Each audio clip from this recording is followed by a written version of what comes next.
ሰላም ጤና ይስጥልኝ። አቶ ስራት አክሊሉ ተፈራ የኢትዮጵያ ማህበረሰብ ማህበር የሽግግር አስተዳዳሪ መሪ።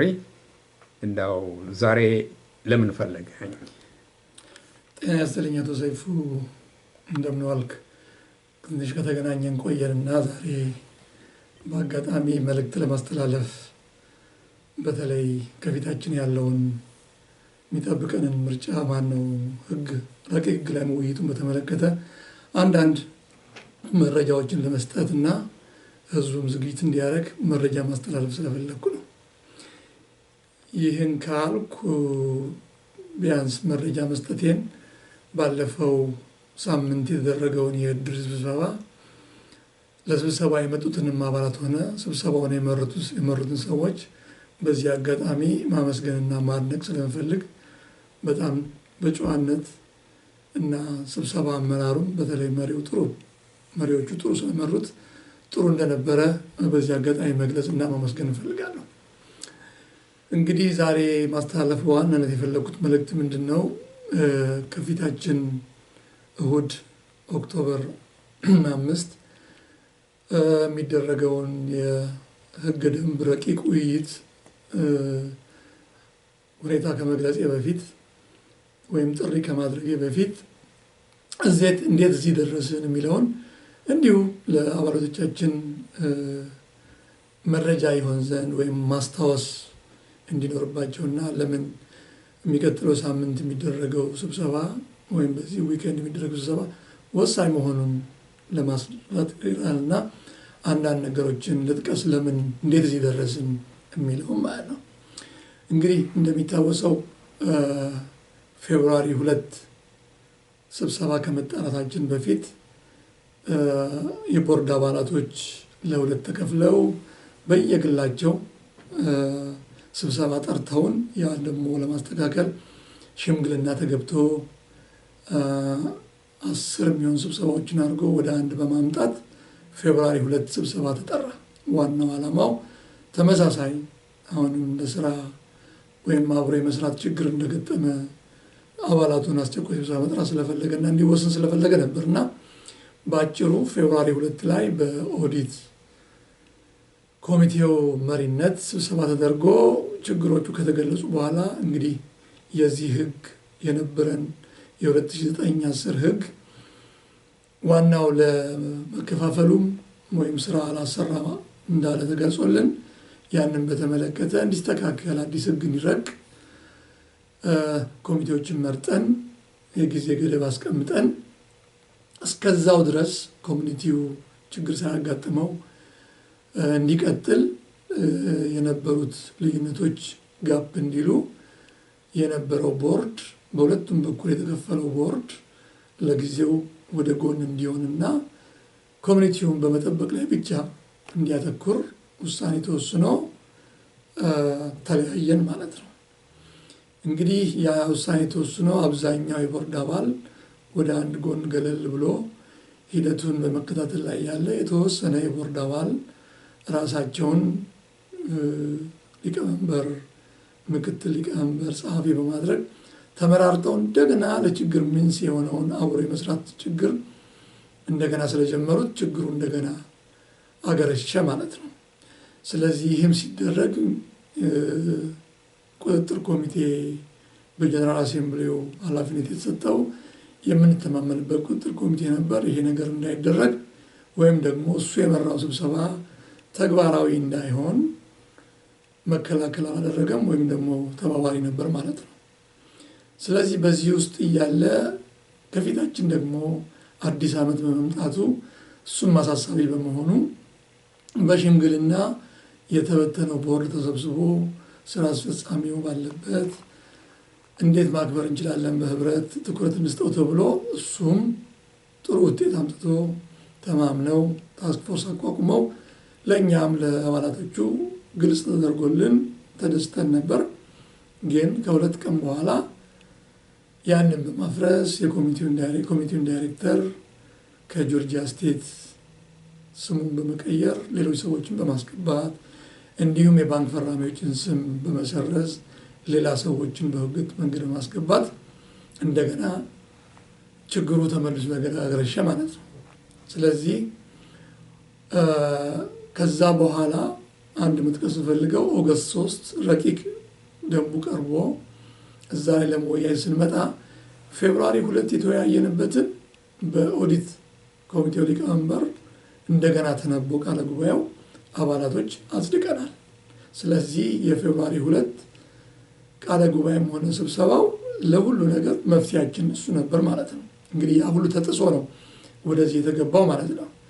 ያ በመሆኑ የኮሚኒቲው ዳይሬክተር እጁ ላይ ያለ ምንም ነገር ባለመኖሩና ኮሚቴውን ማስተዳደር ስለማይችል ተረከቡኝ ብሎ ለቦርድ አባላቶቹ አብዛኛው ይላሉበት ወይም ደግሞ ገሸሽ ብለው ይጠብቁና ኮሚቴውን ይከታተሉ የነበሩትን በማሳሰብ እነሱ በኦገስት 24 እንደገና አስቸኳይ ስብሰባ ተጠራን ማለት ነው። አስቸኳይ ስብሰባ ስንጠራ ምናልባት አንዳንድ እንደሚናፈሰው ህገ ወጥ ነው እንደሚባለው ሳይሆን በጆርጂያ ህግ መሰረት መሟላት የሚገባቸው ተሟልቶ ስብሰባው ተካሂዷል። ያው አባላቶች እንደሚያስታውሱት ኮሚኒቲው ዳይሬክተር ያሉትን ችግሮች አስረድቶ ለምን ተረከቡኝ እንዳለ ሁኔታውን ገለጸ። ገሸሽ ያለውን ቦርድ እስካሁን ድረስ የነበረው ሂደት ገለጸ። ውይይት ተደርጎ እንግዲያውስ ፌብሩዋሪ 2 ጀነራል አሰምብሊው የወሰነው ውሳኔ ያሉት ቦርዶች አሁን የማይቀበሉ ከሆነ ሁሉም የቦርድ አባል ኦዲት ኮሚቴውም የሰጠውን ኃላፊነት ባለ የኮሚቴው አባላት የሰጡትን ኃላፊነት ተቀብሎ ባለማስፈጸሙ እንዲሁም ስራ አስፈጻሚዎችም አብሮ መስራት ባለመቻላቸው አጠቃላይ ሁሉም ካሉበት የስራ ቦታ ሪሙቭ እንዲደረጉ ተወሰነ ማለት ነው። ያ ሲወሰን ኮሚኒቲው ባዶውን እንዳይቀር መቀጠል ስላለበት ከሌላም ነገር ለመጠበቅ ሲባል ትራንዚሽናል የሚባል ጊዜያዊ ኮሚቴ እንዲቋቋም ተደረገ። ሰሞኑን እንደምሰማው ትራንዚሽናል ኮሚቴ የሚባል ህጋዊ ወጥ ነው ይባላል። ግን የጆርጂያን ህግ አሁንም ተመልሳችሁ ይዩት። ትራንዚሽናል ቦርድ ትራንዚሽናል ኮሚቴ እንዴት እንደሚቋቋም በደንብ አስቀምጧል። መቼና እንዴት እንደሚቋቋም የጀነራል አሰምብሊውንም ስልጣን በደንብ አስቀምጧል። ስለዚህ እሱንም አንዳንድ ሪፈር ማድረግ የምትፈልጉ ህጋዊነቱን እዛ ላይ ማየት ትችላላችሁ። ስለዚህ እዚህ ላይ ነው ትራንዚሽናል ኮሚቴ ሲመረጥ እኛ ወደፊት የመጣ ነው አፍርሰን አንሄድም መቀጠል አለበት በማለት እኛ ለጊዜው አሁን እያስተባበርን ያለነው ወደዚህ መጣን ማለት ነው። ስለዚህ እኛ ወደዚህ ከመጣን በኋላ የተለያዩ ክንውኖችን አከናውነናል። ግን ጎን ለጎን የተመረጠው የህግ አርቃቂ ስራውን ቀጥሏል። ምንም እንኳን የኦክቶበር 3 ባይሳካም ስራውን ቀጥሎ አሁን እንግዲህ ከፊታችን አዘጋጅቶናል ማለት ነው። ህጉ ረቋል። ረቂቁ በእጃችን ደርሷል። ረቂቁን ማንበብ ይጠበቅብናል፣ መዘጋጀት ይጠበቅብናል። የኦክቶበር 5 ዋናው መልእክቴ ስብሰባው ወሳኝ ምን ያህል እንደሆነ ጭምር ለማስረዳት ነው። ምንም እንኳን ከአርቃቂው ቡድን ጋር ወይም ኮሚቴ ጋር ምንም አይነት ግንኙነት ባይኖረንም እንደ ኮሚኒቲው አባል አሁን ደግሞ ይህን ትራንዚሽን እየደገፍን እንዳለን ስጋት ስላለን እሱንም መግለጽ ፈልጋለሁ። ይሄ ረቂቅ ዝግጅት ከተጀመረበት ጊዜ ጀምሮ ቢያንስ 3 ጊዜ ከበድ ያለ ወጪ ሁኔታውን ለማስተባበር ኮሚኒቲው ወጪ አውጥቷል። ቀላል የሚባል ወጪ አይደለም። ፖሊስ አለ፣ ስፒከር አለ፣ ወንበር አለ፣ ብዙ ነገሮች አሉ ተያይዘው የሚመጡና ለዛ የምናወጣው ወጪ በየጊዜው እየከበደ መጥቷል። ስለዚህ ኦክቶበር 5 ወሳኝ ቀን የሚያደርገው አንዱ እሱ ነው። በይበልጥ ደግሞ እኛም ትራንዚሽን ላይ ያለን ሰዎች ስራችን ጊዜ እያበቃ በመሆኑ አሁንም የገባንበት መወዛገብ መፍትሄ የሚያገኘው በኦክቶበር 5 በምናደርገው ስብሰባ ስለሆነ አባላቶች በሰፊው ተዘጋጅተው በተለይ እኔ የማሳስበው ያን ጊዜ አቅም በማጣት ፍራስትሬት በማድረግ በነበረው አካሄድ ተናዳችሁ ውይይት በማድረግ ለኮሚኒቲው መቀጠል አስተዋጽኦ ያደረጋችሁ የኮሚኒቲ አባላት በአጠቃላይ ሌሎችም በዛ ቀን ያልተገኛችሁ ሀሳብ ያላችሁ ኮሚኒቲውን ማስቀጠል የምትፈልጉ አጠቃላይ መታችሁ በዚህ ላይ ውይይት በማድረግ አንድ ውሳኔ እንድትሰጡ እንጠብቃለን። በጣም ጥሩ። እንግዲህ አሁን እንደሚታየው አዲስ ዓመት ተከብሯል። ለሁለት ቀናት ነው የተከበረው። እስቲ ስለሱስ እንዳውም የገቢውንም አስመልክቶ ማለት ነው። እንግዲህ ይሄን በተመለከተ እኛ ከመጣን በኋላ ከዚህ የተንቀጠናቸው ቢሆን እንዲሁ ለማስታወስ ያክል የተሰጠኑን ስራዎች ለማከናወን ሞክረናል። የመጀመሪያው ያው በህብረት ተወስኖ የኢትዮጵያ ቀን ተብሎ የሚታወቀውን ቀን በ13 እና በ14 እንዲሁም ባለፈውም ዓመት በእለቱ አዲስ ዓመት ሲከበር ያው ያለውን ጉዳይ ኮሚቴው አባላት ስለሚያስታውሱ በገቢ ደረጃ የሚጠብቀውን ያክል ባይገኝም በተሳትፎ ደረጃ ውጤታማ የሆነ አዲስ ዓመት አክብረናል። እሱ ትልቅ ውጤት ነው። እንግዲህ የሚቀረን አሁን የእሱን ትንሽ መጨረሻ ላይ ያለ ሂሳብ እንጨርሳለን። በዚህ 2 ቀን ውስጥ ሙሉ አጠናቀን እሱን ግልጽ እናደርጋለን። አጠቃላይ የሚቀረን አንዱ ኦዲት ለማድረግ ነው። እሱን ኦዲት ለማድረግ ደግሞ ያጋጠመን መጠነኛ ችግር አለ። እሱን ወደ በኋላ ገልጸዋለሁ። ጥሩ። እንግዲህ የገቢው ሁኔታ ያው ባለው ሁኔታ ችግር እንዳለበት ይታወቃል እና እንግዲህ እንደተባለውም በኋላ ላይ ይገለጻል። ሌላስ እንደው የተፈጠሩ ችግሮች ወይንም ክንዋኔዎች ካሉ? እንግዲህ እኛ ወደዚህ ከመጣን በኋላ ያው ይህን ኮሚኒቲ እንዳለ ለማስቀጠል ብዙ ነገር አካባናል።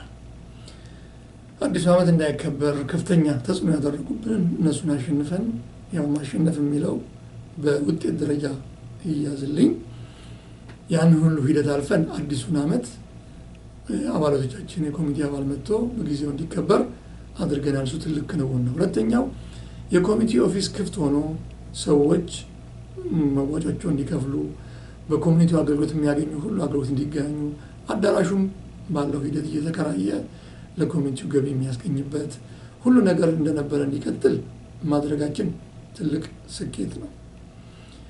ችግር በጣም ብዙ ችግር አለ። ባለፈው ገልጬዋለሁኝ። ያው እኛም እዚህ የመጣነው ችግር ለመፍታት ስለሆነ ችግሩ ይገጥመውናል። ለምሳሌ ቅድም እንዳነሳውልህ አንዱን አሳክተን ሁለተኛው የኦዲት ጉዳይ ነው። እንግዲህ ኦዲት እንደሚታወቀው ኦዲት የሚደረገው ሂሳብ ነው። ኦዲት የሚደረገው የአሰራር ሂደት ነው። የኮሚኒቲው ሂሳብ ያለው በገንዘብ ያዡና በሲኤፍኦ ነው። የኮሚኒቲውን ዳይሬክተር ኦዲት እናደርጋለን ብለናል። የኦዲተሩ ዳይሬክተር እጅ ያለው አስረጅ የሆነ ዶኩሜንት ነው እንጂ ሂሳብ አይደለም። ስለዚህ የኮሚኒቲው ገንዘብ ያዥ የነበረው ሰው ትብብር ባለማሳየቱ በዛ በኩል ክፍተት ገጥሞናል። ሲኤፍኦ ያለውን ሂሳብ ለማሰራት ዝግጁ ነው።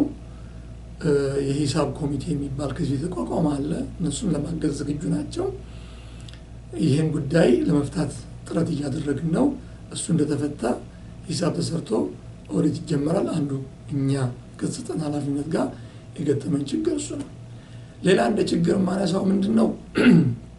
የኮሚኒቲው አካውንት በአሁኑ ሰዓት ላይ ሪቪው ላይ ነው ያለው። በተለይ በባንክ ኦፍ አሜሪካ ያለው የኮሚኒቲው አካውንት 225,000 ብር የሚሆነው ተደጋጋሚ ህገወጥ የሆነ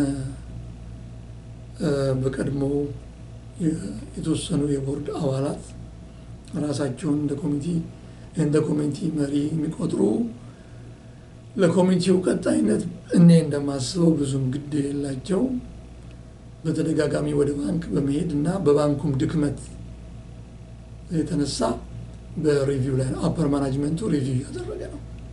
ስለዚህ አንዱ እንደ ትልቅ ችግር ማንሳት እንፈልገውና ግንዛቤ እንዲወሰድ እንፈልገው እሱ ላይ ነው።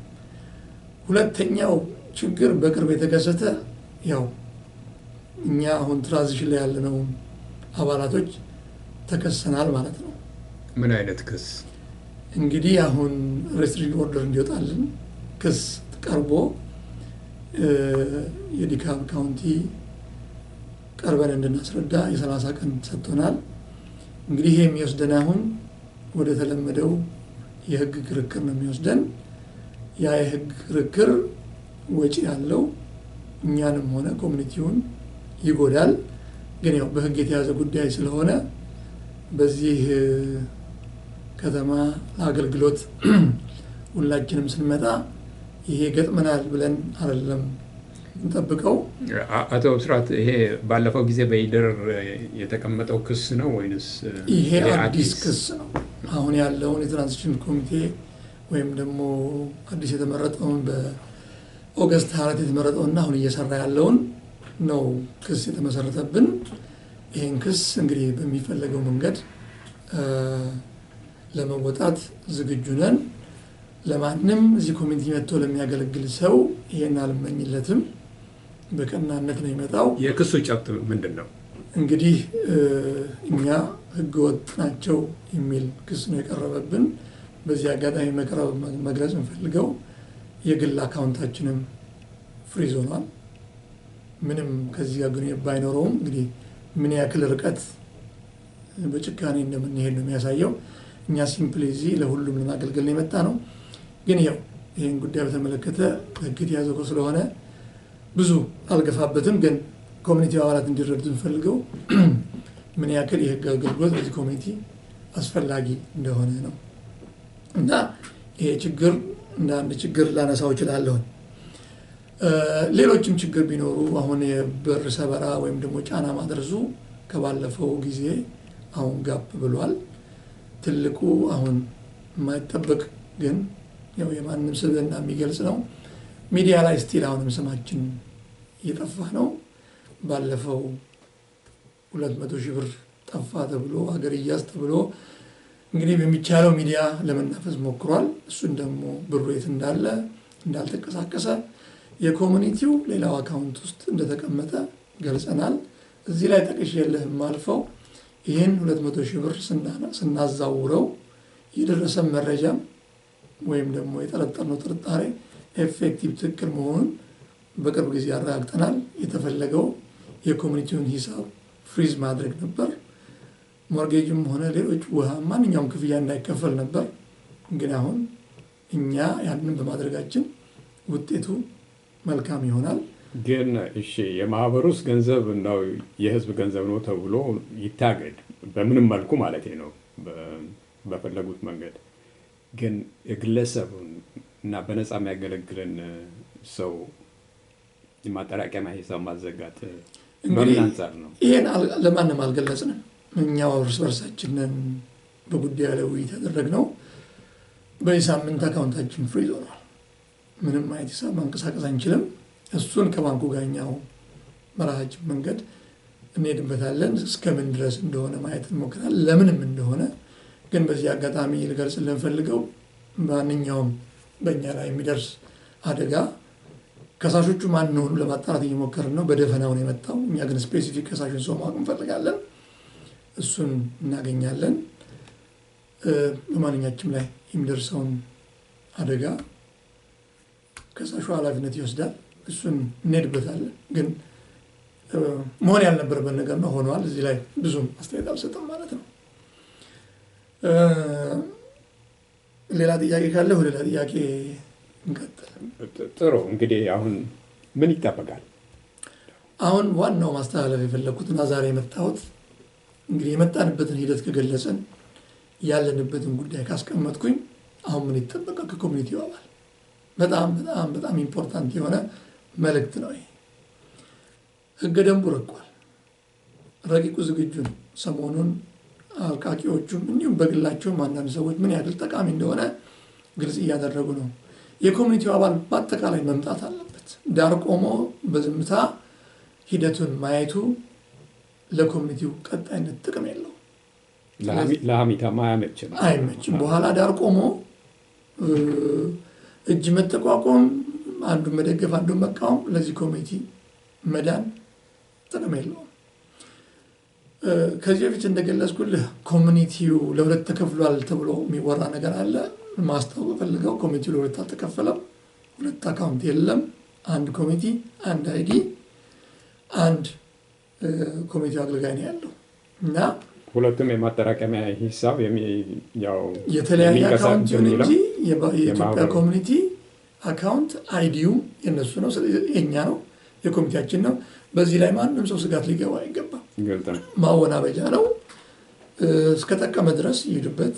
ስማችንን ማጥፋት ነው። የራሳችን ኢንቴግሪቲ ያለን ደግነቱ በምንም የተነካካን ምንም ከኋላችን ምንም ነገር ስለሌለን ሁሉ ነገራችን ፊት ስለሆነ ይህንም ሰምተው ድጋፍ እያደረጉልን ያሉ ሰዎች በየጊዜው ለሚያግዙ ሰዎች አመሰግናለሁ። እና ወደ ጉዳይ ልመለስና የሚጠበቀው አንዱ የኮሚቴው አባል ደንቡ እጁ ላይ አለ። ደንቡን አርቅቆ ወደ አዳራሹ መምጣት ይሄ በጣም የሚጠበቅ ነው። ስብሰባ ሳይመጡ ስለ ኮሚኒቲው ማውራት ጥቅም የለውም። ሁሉም ሰው የግል ስራ አለው፣ የግል ጉዳይ አለው። እሱ ሁሉ ጥላ ለመጣው እሱን አንድ ብለው ሰጥልኝ። ሁለተኛው ስብሰባ በሚመጣበት ጊዜ እነኚህ ልፋታቸውን ጊዜያቸውን ሁሉ ሰውተው ይህን ጥናት ያጠኑት ሰዎች ያቀረቡት እንትን ላይ በሚሰጡን መመሪያ መሰረት ስብሰባውን አቴንድ ማድረግ አለብን። በሌላ መንገድ ስብሰባውን ለመውሰድ መሞከር የለበትም። ልክ ባለፈው ሳምንት የእድር ስብሰባችን ላይ የነበረው ዲሲፕሊን የነበረው የስብሰባ አመራር ይቀጥላል ብዬ አስባለሁ። ስለዚህ እሱን በተግባር መዋል አለብን። ሁለተኛ በኮሚኒቲው ዋና ዋና ልዩነቶችና በኮሚኒቲው ለቀጣይ የሚያስፈልጉ ነገሮች ላይ ማተኮር በጣም ኢምፖርታንት ነው። ዲሲፕሊን መኖር አለበት። ጭብጨባ ብዙ አያስፈልግም። ያለነው ምንም ማንኛችንም የሚያስደስተን ጉዳይ ላይ ስላልሆንን ይሄ በጭብጨባ አንዱን መደገፍ አንዱን መቃወም አይጠቅምም ለማለት ነው። መቼም የሰውን ስሜት መቆጣጠር ነው አልችልም። ሁሉም የራሱን ስሜት ያንጸባርቃል። ግን ምን ያክል አሳሳቢ እንደሆነ እንዲረዱልን እንፈልጋለን። ይሄንን ስል በአጋጣሚ እኔ ከአጥኚዎቹ ጋር ምንም አይነት ግንኙነት ነው አላውቅም። አንድም አይነት ኮንታክት የለንም ከነሱ ጋር። ግን እንደ አንድ የኮሚቴ አባል እንደ አንድ አሁን አስተባባሪ የኮሚቴውን እየመሩ እንዳለው ሰው ይህንን ኮሚቴው ማህሰብ የኮሚቴ አባል ማን ነው የኮሚቴው አመራር ማህሰብ ይፈልጋል ማለት ነው።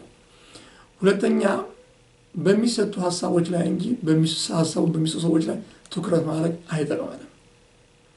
ሌላ በጣም ኢምፖርታንት ኦክቶበር 5 ውሳኔ ላይ መድረስ አለብን። ለምን መድረስ አለብን? ለዚህ አሁን ላለንበት ውጥንቅጥ ሁሉ መፍትሄ ሰጪው ቀን ነው። አስመራጭ ኮሚቴ ይመረጣል። አስመራጭ ኮሚቴው በአጭር ጊዜ ሰዎችን ያመጣል። አዲስ መሪዎች ይመጡልናል።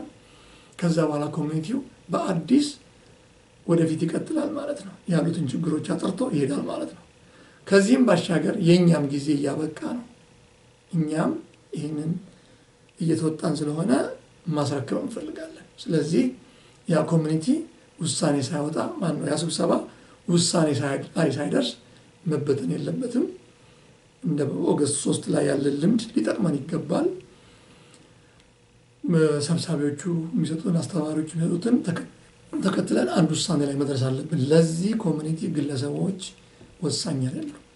ይሄን ኮሚኒቲ እስከሚደርስበት ድረስ በዘላቂነት መምራት ያለበት አባላቱ ናቸው። ስለዚህ አሁን ከአስተባባሪዎች ኮሚኒቲውን እኛ ካልመራን ከሚሉ ሰዎች እጅ ወጥቷል። አሁን ያለው ይሄ ጉዳይ በኮሚኒቲው አባላት ነው። ስለዚህ በየትኛውም ሁኔታ ተወናብዳችሁ መቅረት የለባችሁ። መታችሁ አስተያየት መስጠት አለባችሁ። መታችሁ በስነ ስርዓት አቴንድ ማድረግ አለባችሁ። መታችሁ የምትተዳበሩትን ደንብ በጎውን አጥርቃችሁ የማይጠቅመንን ደግሞ በይደራ ቆይታችሁ ውሳኔ ተወስኖ ኮሚቴ አስመራጭ ኮሚቴ ተመርጦ እዛ ላይ መድረስ አለብን። እሱ ላይ ስቴፕ ላይ መድረስ ግዴታችን ሆኖ እሱ ከተወሰነ ጊዜ በኋላ ደግሞ ማስተላለፍ ፈልገው ምንድነው እዚህ ኮሚኒቲ ውስጥ ችግር እየተፈጠረ ያለው ውስን አገልጋይ በመሆኑ ነው። ስለዚህ ማንኛውም የኮሚቴ አባል ማገልገል አለበት፣ ለመመረጥ መፈለግ አለበት። በተለይ ወጣቶች ልምድ ለመቅሰም መሳተፍ አለባችሁ። ምንም አዲስ ነገር የለውም። በፍላጎት በመልካም በቅና የሚተዳደር ነው። ማስተዳደሪያ ህግ አለ። የሚያስፈራ ነገር የለም። እናንተ ከያዛችሁት መፍትሄ ያገኛል። በመጠቆም መመረጥ እንኳን ብቃት የለኝም ብሎ የሚያስብ ሰው የሚያስፈልገው መጠቆም፣ ጥሩ ሰው ወደ በዚህ መድረክ ማምጣት፣ ይህን ኮሚቴያችን የምንደሰትበት የምንዝናናበት ሰው የምንረዳበት በጣም ብዙ አገልግሎት መስጠት የሚችል ነውና ለዚህ አደራ ያላለዋለሁ። በጣም ጥሩ እንግዲህ ብዙውን ነገር ተዳስሷል። አሁን እንደተባለው ኦክቶበር 5 በጣም ወሳኝ የሆነ ነው ለማህበሩም ለአባላቱም ጠቅላላ እንዳው ለአትላንታ ስምም እንኳን ቢሆን ችግር ተፈጥሮ ችግሩን ፈተውት እዚህ ደረሱ ለመባል የሚያስችል ቀን ኦክቶበር 5 ነው። ስለዚህ እንደተባለው ሁሉም ቢቻል ሁሉም ቢገኝ አባላት በሙሉ ካልሆነ አዳራሹ የሚችለውን ያህል ሰው እንዲመጣ ነው እንግዲህ ግብዣችን። ሁላችንም የሚያስበን ነው። በየሚዲያው ትሰማላችሁ፣ በምትከታተሉት መንገድ ሁሉ እየሰማችሁ ነው። ይሄ የሚገልጽላችሁ ምን ያክል ጠቃሚ ኢምፖርታንት የሆነ የቤት ስራ ከፊታችን እንዳለ ነው። ስማችን መልካም እንዳልነበረና ምሳሌ እንዳልሆነን አሁን በአካባቢያችን ባለው አስተዳደርም ይሁን ውጭ በሚያውቁን የኮሚኒቲ ወይም ደግሞ ሌላ ኢትዮጵያ ስቴት ያሉ የኮሚኒቲዎችም አሁን እኛን ዳር ቆመው እያዩን ነው። ብዙ ነገር ይጠበቅብናል። ለዛ ኃላፊነት መውሰድ አለብን። እዚህ አጋጣሚ ላይ እስከዛሬ ገልጬ ወይም አላውቀው ነገር ምክንያቱም ሴፕቴምበር 7 ስብሰባ ጀነራል አሴምብሊ የሚባል ነገር አለ። ያንን ሀሳብ እስካሁን ድረስ መግለጽ ወይም ማንሳት ያልፈለግኩት በቀናነትም ሆነ ወይም ደግሞ በተጠራው ጥሪ ሰዎች መጥተው ጉዳት ደርሶባቸዋል። ያንን እንደ በጎ ነገር ማንሳት ስለማልፈልግ ነው። ግን መግለጽ የምፈልገው ሴፕቴምበር 7 የተደረገው ስብሰባ በድጋሚ ህገ ወጥ ነው፣ እንዳይደረግ ፍላጎት ነበረን፣ ቀድመን ገልጸናል። መታችሁ ማጋጣሚ በነበረው የአየር እንትን ችግር የደረሰባችሁን አሁንም ይቅርታ ጠይቃለሁ። በቀናነት በሰብአዊነት የተደረገው ስብሰባ ስህተት ነው። ሁለተኛ ተቀባይነትም የለውም። ስብሰባ ላይ የመጡ ሰዎችም ሁሉም የኮሚቴ አባላት አይደሉም። ባል ቢመጣ ሚስት ተመዝግቧል፣ ሚስት ብትመጣ ባል ተመዝግቧል። አባላት ያልሆኑ ወይም ደግሞ አባላትነታችሁን ያቋረጡ ሰዎች ሁሉ እንተሳተፉ እናውቃለን። ስለዚህ እሱን እንደ አንድ ቁም ነገር ይዛችሁ ጀነራል አሴምብሊ ለሁለት ተከፍሏል የሚባል ነገር ወደ ውስጣችሁ አትውሰዱ። የተከፈለ ነገር የለም። ይሄን ሁሉ ጥረት ያደረግነው ሁለት አዲስ ዓመት እንዳይከበር፣ ሁለት ስብሰባ እንዳይጠራ የከለከልነው መከፋፈል እንዳይመጣ ነው። ስለዚህ እስካሁን አንድ በአንድ ሆነን ቆይተናል። ይሄን ተከትላችሁ አሁን ከፊታችን የመጣውን ጉዳይ የግድ ዳር ማድረስ አለብን። በዚህ አጋጣሚ የምለውን ከመጨረሴ በፊት እዚህ ሀገር ያለውን የጊዜ ጥረት ትረዳላችሁ። ይህን ሁሉ ጊዜ ወስደው የሚችሉትን ሁሉ የሰሩትን ህግ አርቃቂዎች በእውነቱ ከሆነ በጣም ማመስገን እፈልጋለሁ። በግሌ ላደርግ ፈልግ ነበር፣ ግን ግንኙነት ማድረግ ስለሌለብንና ስለማናደርግ በዚህ አጋጣሚ እግዚአብሔር ይስጣችሁ። ለልፋታችሁ ዋጋችሁን ኦክቶበር 5 ከህዝቡ ታገኛላችሁ ብዬ አስባለሁ። ለአንተም ይህን እድል ስለሰጠኸኝ በጣም አድርጌ አመሰግናለሁ። ሁላችሁም ኦክቶበር 5 ከሰዓቱ ቀደም ብለን መዝገባ አድርገን በስብሰባው ላይ ተገኝተን በስነ ስርዓት ኮሚኒቲያችንን ወደፊት እንምራላለው።